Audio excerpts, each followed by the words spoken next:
worship His holy name. Welcome, my friends, to Man of Faith Ministry. I'm Brian. You've joined us today for chapter 12 in 2 Corinthians. We've only got 2 chapters left of 2 Corinthians. This one's titled Paul's Vision. Boasting is necessary, though it is not profitable, but I will go on to visions and revelations of the Lord. I know a man in Christ who 14 years ago, whether in the body I do not know or out of the body I do not know, God knows, such a man was caught up in the third heaven.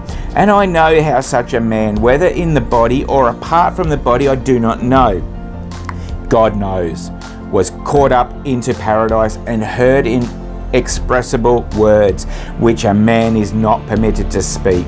On behalf of such a man I will boast, but on my own behalf I will not boast, except in regard to my weaknesses. Verse 6, for if I do wish to boast, I will not be foolish, for I will be speaking the truth. But I refrain from this, so that no one will credit me with more than he sees in me or hears from me.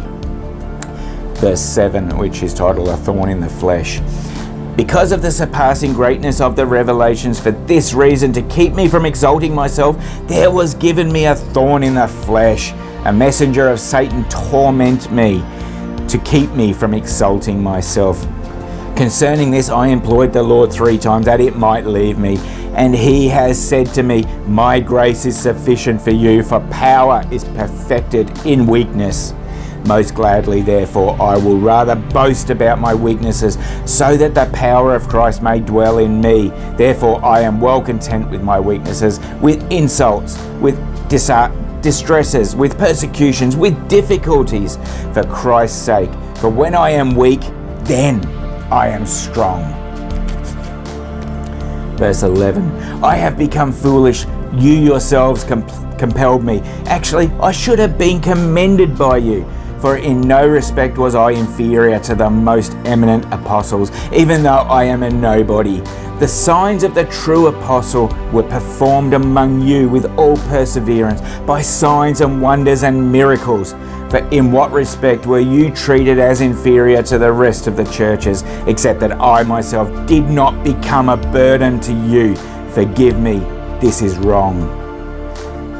Verse 14, here for the 3rd time, I am ready to come to you, and I will not be a burden to you, for I do not seek what is yours, but you. For children are not responsible to save up to their parents, but parents for their children. I will most gladly spend and be expended for your souls. If I love you more, am I to be loved less? But be it that as it may, I did not burden you myself. Nevertheless, crafty fellow that I am, I took you in by deceit. Verse 17, certainly I have not taken advantage of you through any of those whom I have sent to you, have I? I urged Titus to go, and I sent the brother with him. Titus did not take any advantage of you, did he? Did we not conduct ourselves in the same spirit and walking in the same steps? All this time you have been thinking that we are defending ourselves to you. Actually, it is in the sight of God that we have been speaking in Christ, and all for your upbuilding, beloved.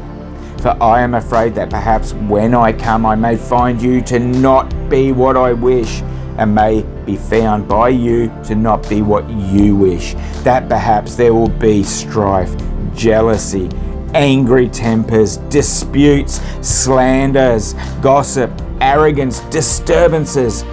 I am afraid that when I come again, my God may humiliate me before you, and I may mourn over many of those who have sinned in the past and not repented on the impurity, immorality, and sensuality which they have practiced. That's the end of chapter 12. Thanks for joining me. We have 1 chapter left in 2 Corinthians. That's chapter 13, titled Examine Yourselves. Join me for that one next time, then we'll go on to Galatians after that. Until then, please stay safe, take care, and may the Lord bless you greatly today.